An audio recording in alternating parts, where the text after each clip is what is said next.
Will Egan Bernal return to the top step of stomping out other riders in Grand Tours after his horrible crash earlier in the year? Well, he did return to racing this year, which was miraculous in itself. 12 race days, including the Deutschland Tour, where he was gregario for teammate Filippo Ganna, who won the prologue. So they were sort of defending his GC lead for a time. And then there was a long climb where they went for Yates, but Yates kind of did it for himself anyway. This is going to be an old school video where I'm jacked up on Vichy Cadler, incredibly salty, sparkling water that I've since become addicted to.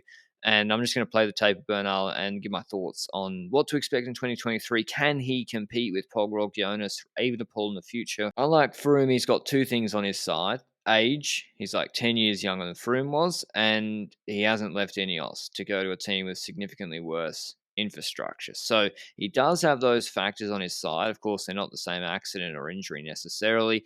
And in terms of training volume, he looks in the off season to be coming back to normal of what he, from what I can tell, he's doing 200k rides. He's doing some stuff behind the moto. He's doing 25-hour weeks, 23-hour weeks already, which looked a lot like what he was doing in the end of November, start of December last year. So as long as he can do the training and if he can do the intervals that he's supposed to do, then the legs heal, then I don't see, unless there's other things going on, he hopefully can come back to the level he was at before. The problem is he has a long-term contract till the end of 2026. And so INEOS want to make sure, he takes his time and comes back, which looks like they have been doing. They got a lot of other GC prospects, Tullett, Pidcock, Rodriguez, who might be leaving, Thomas, Martinez, Carapaz just left, Yates just left. And so with a Tour de France that really would suit Bernal, doesn't really suit him. Yes, there's not that many TTKs, but there is an absence of high altitude. What to expect? I think best case would be Bernal going to the Tour de France as a domestique for Martinez or Pidcock. And listen, that's not, you don't just get given that role because you're Egan Bernal. It's not easy to make the INEOS Tour de France team. You got to perform. So he'd need to be at a good level if he was to be a mountain domestique in the Tour de France. Giro obviously has a lot of time trial kilometers, but maybe in terms of actually winning a Grand Tour, he would be most useful as a domestique in the high mountains for Thomas and Martinez, perhaps, if they send him to the Giro. If INEOS, their most realistic race, Grand Tour, they can win in 2023. But in terms of Bernal himself as a leader, like even if he gets back to pre-crash shape, it is going to be tough for him unless he significantly improves to compete with Pogrog, Jonas, Evenepoel. Like we saw in Tirreno Adriatico 2021, they tried the old one too, INEOS on Prati di Tivo. This was the Queen stage of Tirreno in 21.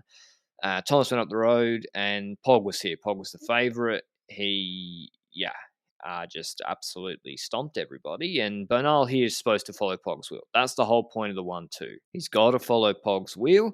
And you might say, well, he can't because he's not in top shape. Well, actually, this was one of his good performances, close to peak performances over 35 minutes, Pratitivo.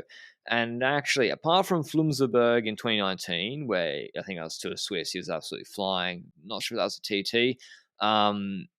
He doesn't have the watts per kilo of Pogacar, Jonas, Evenepoel, Roglic. We saw in Vuelta, Collado Mena, Covadonga combination in 21.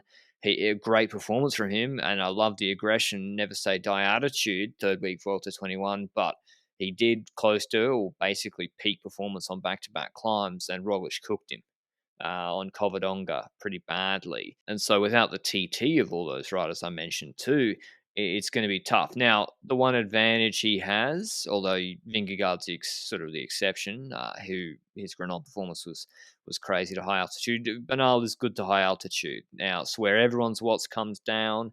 He's come down relatively less. He won the Giro. I think he'd already won it by then, but he won the stage to Cortina d'Ampezzo, attacking on Passo João in Giro 21.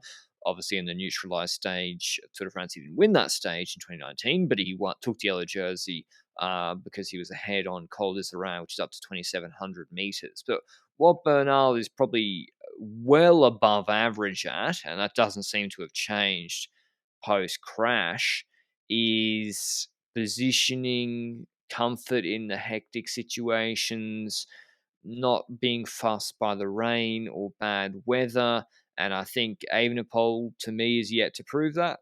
Vuelta third week, the stage Roglic crashed out on. I know he had a flat tire, but he still his positioning looked not great to me. And you see Bernal on this wet descent, giving the uppers and right, the big don't argue, saying, I'll take Adam Yates' wheel, thank you very much. And riders like the Yates brothers, they're not as comfortable fighting at the front in fast run-ins to the base of climbs as someone like Egan Bernal, who holds the wheel really well. He's good on like gravel, Strada Bianca, when he was with Van der Poel and Alaphilippe, or the Roca de Cambio stage, where, for example, Evenepoel, terrible positioning. Don't know what happened, but Bernal won that stage. So it's not all about the watts, particularly in the Giro, where there's high altitude, rainy, cool days, maybe some technical parkour.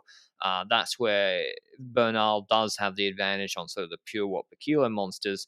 But for example, if you're asking what sort of shape was he in at Deutschland Tour, well, this was like a 3.7 kilometer, 7.5% climb before the main, I think, Schoensland climb, and about 9 minutes, 10 minutes climb. And Bernal did 6.4 watts per kilo for about 9.5 minutes. Now, that's at 60 kilos, but he might have been 61, 62. I'm not sure exactly, but yeah, 6.4, 382 watts for 930.